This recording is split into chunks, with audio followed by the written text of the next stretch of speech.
आप देख रहे हैं इतिहास व आंदोलन का प्रतिबद्ध अम्बेडकर जनसंचार।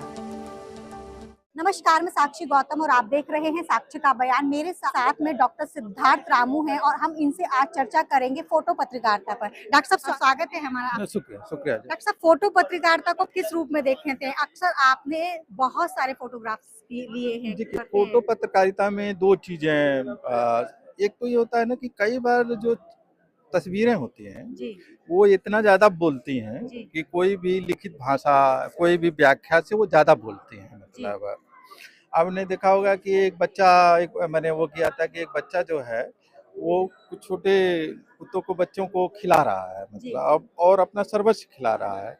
तो एक बच्चे की जो ह्यूमनिटी है, वो जो फोटो पकड़ रहा था, वो हम केवल टेक्स्ट में कितना भी लिखने की कोशिश करते तो हम नहीं लिख पाते। जी, इसी तरीके से आपने एक देखा होगा कि अभी जब हम लोग गए थे, बोध गया का आंदोलन चल रहा था, जी, तो बोध गया के आंदोलन में एक मनोज धीर करके छोटा सा बच्चा था, 7 साल का, जी, और उस तरह जिसने जिस तरह की तस्वीरें ली थी, एक तरफ बुद्ध थे, एक अम्बेडकर थे, पेरियार थे, और जो उसके चेहरे पर भाव था, तो उसे लगता था कि वो कई चीजों का एक साथ रिप्रेजेंटेशन कर रहा था, कि एक वैचारिकी का रिप्रेजेंटेशन कर रहा था। दूसरे 7 साल का जो बच्चा है, तो उसका कैसे एक अम्बेडकराइट परिवार में, एक बुद्धिस्ट परिवार में एक बच्चे को डेवलप कैसे किया जाता है, उसका भी वो एक बड़ा सबूत था। जी, इसी तरह आपने एक देखा होगा कि मैं अपने फोटो से भी बता रहा हूँ कि जैसे एक रिक्शे वाले, समझिए करीब 10 टन से ऊपर का एक छड़, जी, और इतनी ऊंचाई पर खींचते हुए हम्म, ले जा रहे थे, और फिर उनकी आए और वो पूछा, तो वो जो तस्वीर थी उसकी मैं कितना हो व्याख्या की जाती तो वो बात वो आ नहीं पाती थी, जी,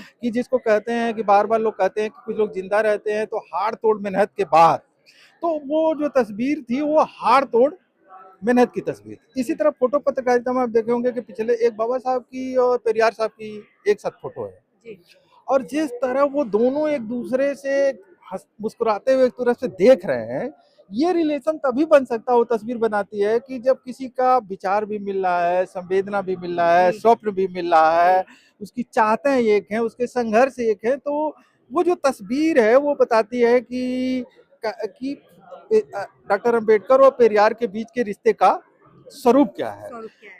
फोटो पत्रकारिता का एक देखिए कि जैसे अभी बात हो रही थी ना कि जो सावित्रीबाई फूले हैं, फातिमा शेख हैं, जी, संजोग है कि एक तस्वीर उपलब्ध है, जी, तो एक ही तस्वीर लेकिन क्या बन गई है, वो इतिहास बन गई इतिहास है। बन गया। मतलब तो फोटो पत्रकारिता कभी कभी एक छोटी सी तस्वीर पूरे के पूरे इतिहास को बदल करके रख देती है, जी, कि इतिहास के जो साक्ष्य नहीं होते हैं वो साक्ष्य मिल जाते हैं। अभी एक दूसरी चीज कह रहे हैं जो किसी जमाने की फोटो पत्रकारिता है, कि अभी 5 करोड़ वर्ष का इंग्लैंड में एक कोयले की खदान में एक छोटा सा पेड़ है, उसका पूरा जीवाश्म एकदम जिंदा मिला है। जी, तो उस जमाने में कि लेकिन वो एक फोटो है, जी, मतलब जी, वो जी, जो पत्थर के ऊपर है, तो वो फोटो 5 करोड़ सालों के इतिहास को जी, बता देता है।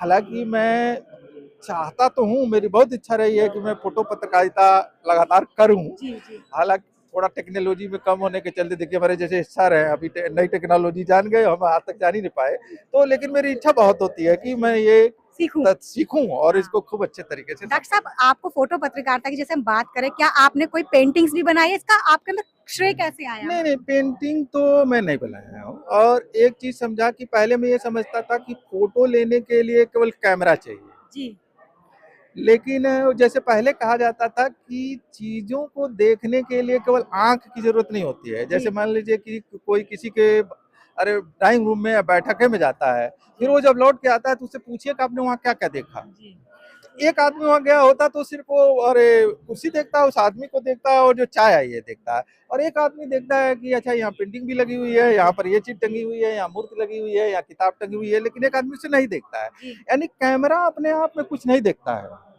उसकी आंखें देखती हाँ हैं। उसकी आंखें देखती हैं। और क्या आपके लिए महत्वपूर्ण है, ये आपके दृष्टि पर निर्भर करता है, आपकी जी, संवेदना पर है। नो डाउट टेक्नोलॉजी और कैमरा बहुत महत्वपूर्ण है, जी, लेकिन महत्वपूर्ण तब बन जाता है कि आप किस चीज को देख रहे हैं। जी, जी, मतलब जी, कि उस जैसे एक याद होगा आपको कि किसान आंदोलन के दौरान एक तस्वीर थी, जी, जिसमें एक किसान है, वो ऐसे लाठी पुलिस पर ऐसे ताने हुए हैं, मतलब तो वो लाठी तो एक थी और एक बुजुर्ग किसान ने उठा रखी थी, लेकिन वो तस्वीर बता रही थी कि किसानों के प्रतिवाद और प्रतिरोध का स्वर क्या है, जी, जी, और कैसे वो सत्ता से किसी तरीके से डर नहीं रहे हैं। जी, जी। तो तस्वीरें बहुत सारा कुछ बोलती हैं। क्या आपने फोटो की पत्रकारिता पर कोई एक पुस्तक भी लिखी है? नहीं, मैं कोई किताब में भी नहीं लिखा हूँ, मैंने कोर्स भी कोई नहीं किया है। कि रुझान कैसे बढ़ा इसके प्रति? देखिए, सीधी-सी बात होती है कि आदमी अपनी बात को अलग-अलग तरीके से कहना चाहता आपने है। फोटो के माध्यम से हाँ, कही है। तो एक तरीका लिखने का है, बोलने का, एक तरीका फ़ोटो से कहने का भी है। तो वो मैं कहने के लिए विभिन्न तरीके, क्योंकि अच्छा, और अब जो नई टेक्नोलॉजी आ रही है, जैसे मान लीजिए कि किसी टेक्स्ट को पढ़ने के लिए एक आदमी के लिए कम से कम 10 मिनट, 15 मिनट, आधा घंटा की ज़रूरत होती है। मान लीजिए कोई वीडियो भी है, तो उसको भी देखने के लिए कम से कम 5 मिनट तो लगाना पड़ेगा। लेकिन फ़ोटो का काम क्या है कि एक मैंने मिनट, एक सेकंड, आधे सेकंड के अंदर वो फ़ोटो देख सकता है। यानी आधे सेकंड के अंदर भी आप अपनी बात कह सकते हैं। टेक्नोलॉजी ने पत्रकारिता के साथ ये सुविधा है कि आप आधे मिनट के अंदर अपनी बात कह सकते हैं। डॉक्टर साहब, आपने आंदोलन भी किए, बहुत सारी चीजें देखी, क्या आपने उन आंदोलन के कोई फोटो भी बनाए? देखिए, पहले तो मैं, चूँकि हम लोग इंटर हाई स्कूल से ही आंदोलन में, संघर्षों में थे, तब तो उतना समझ और अकल नहीं थी। लेकिन जब से मैं किसान आंदोलन में गया था, जी। किसान आंदोलन नहीं बल्कि खिरियाबाग आंदोलन एक चल रहा था वहाँ हमारा, और उसके अरे पहले जो किसान आप आंदोलन। भूमि आंदोलन में भी थे, हाँ, तो जहाँ जेल हाँ, भी वहाँ हुई। वहाँ की तस्वीरें बनाई। इसी तरह और किसान आंदोलन की बहुत सारी तस्वीरें बनाई थी। जी। सीए आंदोलन की भी कुछ तस्वीरें बनाई थी। और बाद में जो 2 अप्रैल 2018 जो हुआ था, उसकी कुछ तस्वीरें मैंने बनाई थी। जी, जी। तो उन तस्वीरों का समाज पर क्या प्रभाव पड़ा आपने देखा? देखिए, मैंने ये देखा है कि जैसे वो अरे लड़की की आपने तस्वीर देखी होगी कि एक तस्वीर मैंने लगाई थी जिसमें वो धो रही है, कोई सामान-वामान उसके सर पर है। लेकिन वो उसके चेहरे पर श्रम करते हुए वो जो पूरी सुंदरता है, तो मैंने देखा कि वो फ़ोटो बाद में पूरे देश में, मतलब एक तरह से सर्कुलेट हुआ। तो ऐसे कई मैंने फ़ोटो देखे कि वो फिर सर्कुलेट हो गए, फिर वो पोस्टर बनने लगे। तो लेकिन कभी मैंने बहुत सीरियस होकर के और गंभीर होकर के काम नहीं किया, जबकि चाहता था मैं।